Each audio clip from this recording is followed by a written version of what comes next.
Wisdom. It's an incredibly valuable asset. Some would say more precious than gold. It's attractive, appealing, admirable. Conversely, a lack of wisdom is the basis of immaturity, blind spots, and bad decisions. Wisdom. It can be gained over time, but it can't be rushed. But wisdom can be shared. That's precisely what we are here to do right now. Today, we are here to hack wisdom, to distill it, to understand it, and to process it. Why? To get better at life. Welcome to The Main Thing.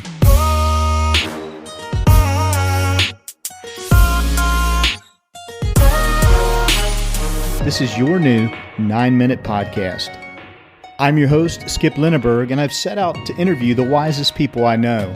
We'll see what we can learn from each one when they're faced with an incredibly difficult, soul-piercing question. Welcome to episode 16 of the Main Thing podcast. I'm your host, Skip Linneberg. I'm really excited about today. I'm about to introduce you to my guest, Adam Stotsky. Adam is a media and entertainment executive who spent most of his career in Hollywood. Adam has held senior leadership roles at Fallon Worldwide, Discovery Communications, and NBC Universal, with the last 6 years serving as president of E! Entertainment. And Adam Stotsky is without a doubt one of the wisest people I know. Over the next 9 minutes, you'll find out what unique bit of wisdom Adam has chosen to share with us today. Adam Stotsky, welcome to the Main Thing podcast. It's such a delight to have you on the show today. Oh, Skip, first and foremost, it's just great to hear your voice. And an absolute honor and pleasure to be here with you. Thanks. Delighted to do it.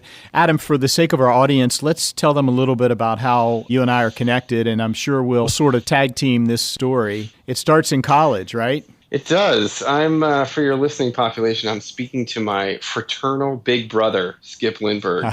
Skip and I were fortunate enough to attend West Virginia University in Morgantown, West Virginia in the mid to late 80s together. Go Mountaineers.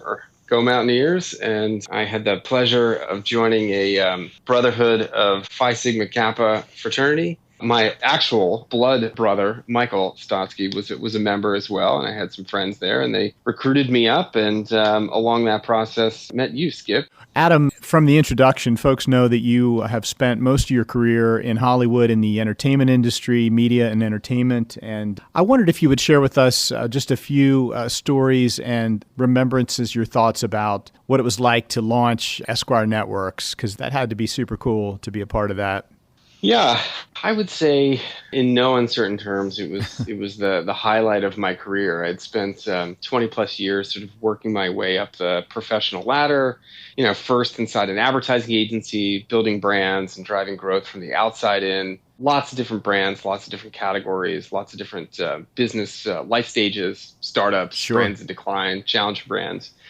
Entered the media and entertainment space first through Discovery Communications and then ultimately NBC Universal, first as a marketer. I ran worldwide marketing for a brand called Sci-Fi, formerly known as the Sci-Fi Channel. Loved it. And then and then served as chief marketing officer for NBC, the big peacock. Yeah. The only thing So really true. driving linear television consumption in any significant way were these big events and sports.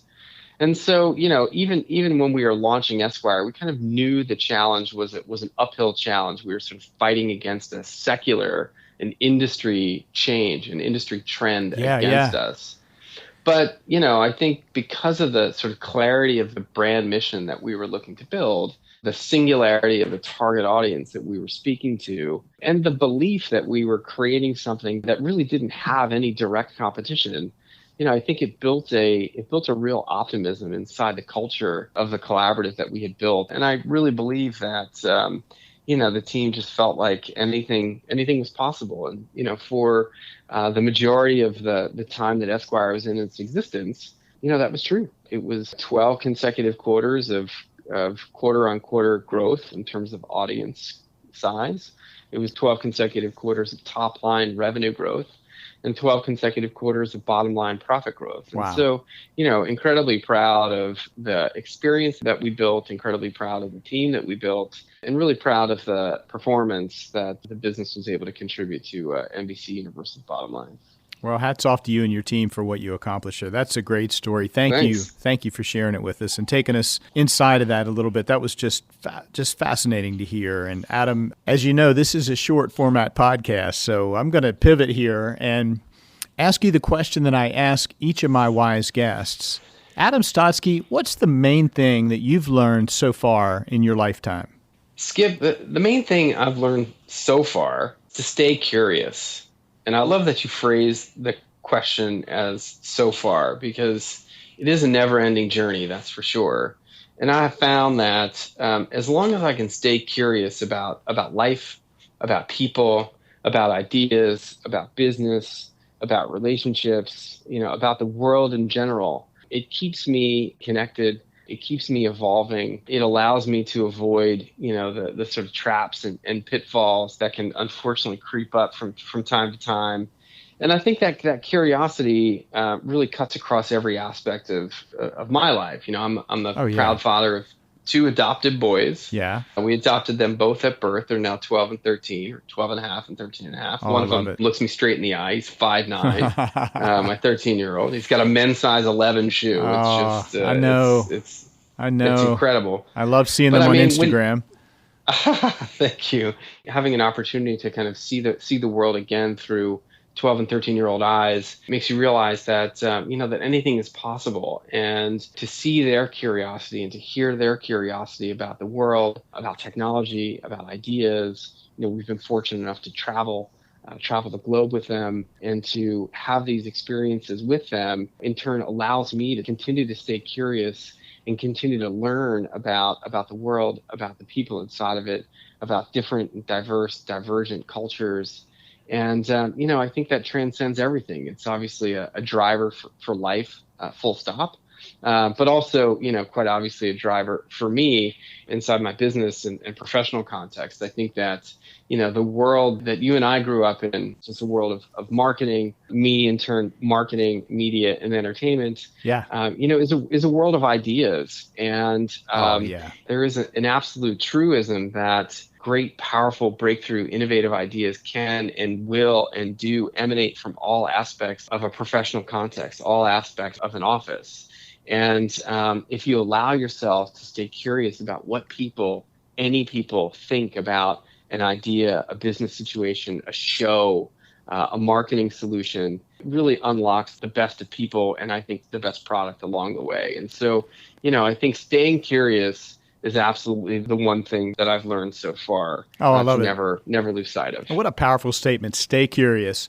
Adam, when in your lifetime did this wisdom crystallize for you? When did you lock onto that and go, boy, this is what's going to drive me. This is what I need to hold on to and even impart to my children? When I was asked by our former CEO at NBC Universal to move my family from New York to Los Angeles in 2008, it was interesting. Okay. It was, it's interesting to kind of relive that moment. It was on the precipice of the sort of financial and housing collapse in 2008. Yeah. My boys were 1 and 2 at the time. My wife was sort of born and raised in the New York metropolitan area. We had never really thought about or discussed living in Los Angeles, but it was a great professional opportunity. When I came to NBC as chief marketing officer, I was asked to lead a team of about 350 people. It was a huge population. There was an organized or represented union contingent, actually 2 unions inside the organization. A big, broad, diverse team. I'd never led an organization of that size and of that diverse a population. And I think that, what it really showed me, certainly as a leader of people and as a professional leader, you can't have all the ideas. You can't be the sole arbiter of what is or is not innovative. You have to build an architecture where ideas will and absolutely do emanate from all aspects of that 350 person population. Otherwise, you're going to be swimming upstream if you ever are able to get your head out of the water. And so, it was really being thrown into that deep end that forced me to recognize that there's so much for me to learn. And even as you rise up through the professional ranks and assume more and more responsibility, you have to stay first and foremost humble, but you have to stay curious, because There's so much stuff to learn. This is a business and a world that's moving so rapidly, changing so rapidly. The way consumers engage with media, the way consumers engage and consume and distribute their own content. You can never know everything. You can never know enough. And the minute you stop asking questions and stop being curious, I think is the moment you need to hang it up. And so it was really that situation that was the catalyst for me. Oh, perfect. The humility comes through, Adam. I love that. I love the concept that you've chosen to share, and I love the way that you've explained and justified it. Adam Stotsky, how great this has been to catch up with you. Thank you so much for sharing your wisdom and your time with me and our audience. Just thank you so much. Absolutely. My privilege, my pleasure, and a whole lot of fun. So thanks. Thanks, Skip. Appreciate it. Be well, stay well, and keep in touch. You too. Wow, 9 minutes is up. That goes by incredibly fast, doesn't it? Time flies when you're hacking wisdom. I hope you're left wanting more. Sync up with us again next time on The Main Thing for 9 more minutes of wisdom.